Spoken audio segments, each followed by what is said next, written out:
a great day when you're hanging around. Nothing's ever gonna bring me down. Good times are coming our way. Whenever, wherever, whatever today. Today is going to be a great day. I am Nikki G, your host, and welcome to the Lone Doctrine, the food for thought exploration station and your place in making today better than yesterday. We now live in a world where human connection is more than ever before when we address it from the standpoint of the technological advances such as the internet, social media, etc., etc. But there's also been a decline in the depth of connection, in the content in which we share, and the ability, or should I say the inability, for most people to leave the comfort of their screens. The question is, how human can you be on the web through a screen? Whether we realize it or not, we're being influenced by media, by social media, the news, the content that's constantly being shoved in our faces throughout our everyday. It's easy to get distracted, and even more important, to sometimes step back, take a breath, and ground ourselves. So what exactly is human connection? I found a lot of information, and the food for thought, the science of human connection and wellness in a digitally connected world by Marina Rose.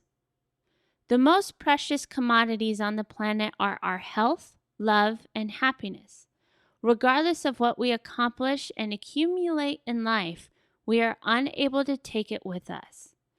In the fast-paced, consumer-driven, social media shared world that we live in today, success and happiness are often defined by the status of what we achieve and the value of the things that we own.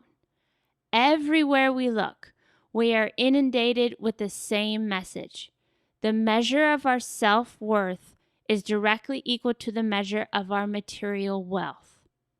Whether it's the status car, the trendiest clothes, the luxury home, or the CEO title that comes with the envied corner office with a view, these and many other status symbols of wealth and success seem to forever define our value in our culture today.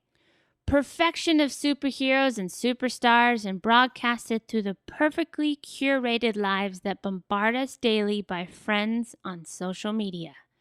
Fueled by equal parts aspiration and expectation, in an entirely odd and unusual way, envy has become the 21st century's most enduring economic driver, feeding our most persistent social cravings and endless material consumerism.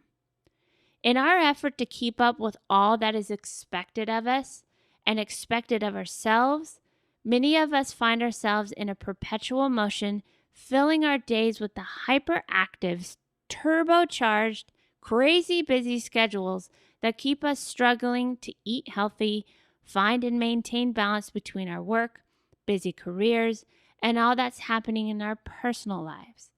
And despite our success, when we achieve it, it seems that quality personal time for ourselves and for nurturing our relationships has become increasingly more elusive. Psychologists see a pattern in this success-driven culture of busyness and the associated connection-disconnection of an increasingly digital, remote world. And it's triggering what they say is rapidly becoming a dire epidemic of loneliness. In the elderly, the epidemic of loneliness is known as the hidden killer. With our daily use of email, texting, smartphones, professional and social media, we live in an age of instant global connectivity. We are more connected to one another today than ever before in human history, yet somehow we're actually increasingly feeling more alone. No longer considered a marginalized issue suffered by only the elderly, outcasts, or those on social fringes, the current wave of loneliness sweeping the nation is hitting much closer to home than you might think. And as shocking as it may seem, new research shows that loneliness may now be the next biggest public health crisis to face Americans since the rise of obesity and substance abuse. In fact, loneliness and its associated depression has become downright rampant, even amongst some of the most successful, with studies showing that business executives and CEOs may actually suffer at double the rate of the general public as a whole, which is already an astonishing 20%.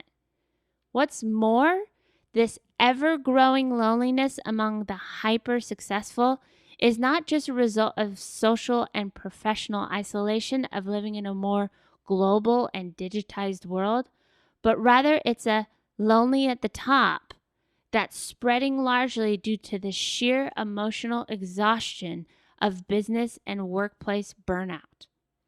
Science is now sounding the alarm that there's a significant correlation between feeling lonely and work exhaustion. And the more exhausted people are, the lonelier they feel. This, of course, is made worse by the ever-growing trend for a large segment of professionals who now work mobile and remotely. Throughout history, human beings have inherently been social creatures.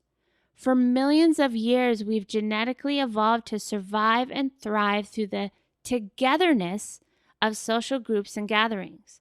Today, modern communication and technology has forever changed the landscape of our human interaction, and as such, we often decline without this type of meaningful personal contact.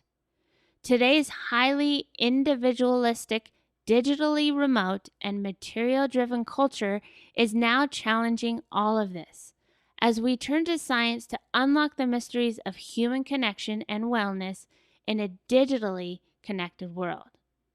Now, here's some interesting studies that I found. Worldwide, there are over 2.01 billion active monthly users on social media. That is a lot of people.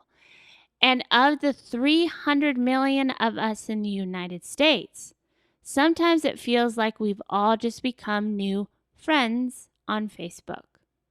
With so many of us being friends and so well connected, you'd think that our social calendars would be totally full. But the sad truth is that for all of the social media friends that we may have out in cyberspace, studies show that social media usage is actually making us less socially active in the real world.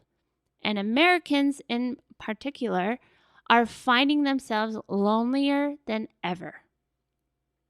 According to a recent study by sociologists at Duke University and the University of Arizona, Americans' circle of close friends and confidants have shrunk dramatically over the past 2 decades. And the number who say they have no one outside of their immediate family to discuss important matters with has more than doubled, reaching a shocking 53%, up 17% since the dawn of the internet and social media. What's more, nearly a quarter of those surveyed say they have no close friends or confidants at all, a 14% increase since we all became so digitally connected. Look at the stats.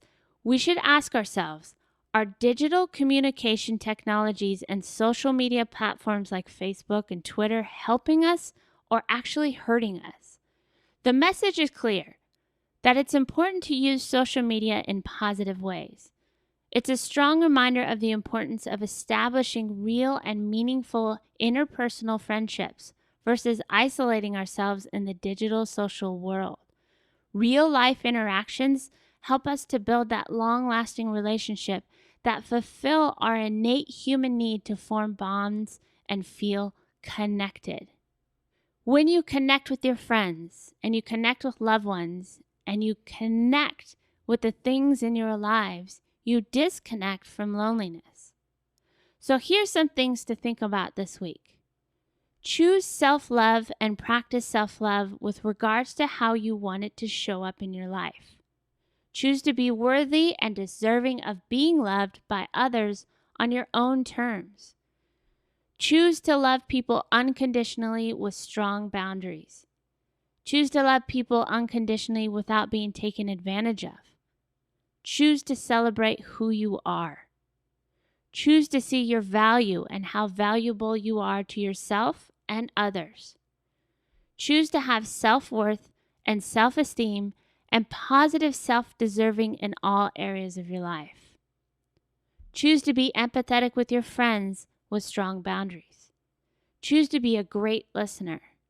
Choose to be worthy and deserving to be listened to and to be heard. Choose to be a good friend without being taken advantage of. Choose to be respectful, present, and mindful. Choose to speak with your truth with emotional intelligence. Choose to have confidence in all areas of your life. And choose to authentically live your own personal truth in all areas of your life. Those key points at the end, the many ways we can not only cause more of a connection within ourselves, but also create depth in the connection with others is so important. When you talk on a scientific standpoint, when you talk about statistics and studies, it all comes back to the fact that we are a social species. We are better together. So together, let's make a difference and be the change for the better. If you found value in the Lone Doctrine, we would be so grateful for your support. We've partnered up with Patreon, which is a place where you can help us stay on air and keep our doors open in supporting our listeners in making today better than yesterday. Thank you for your consideration, your support, and a very special thank you to our current Patreons who make the Lone Doctrine possible. We hope to see you at patreon.com/Lone Doctrine.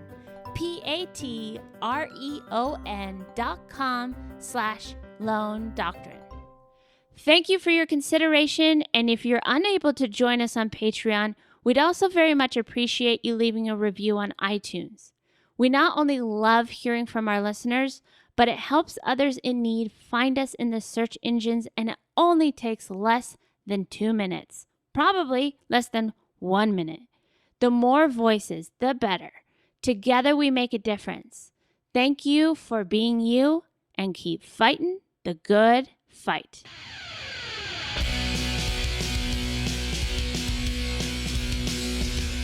It's up.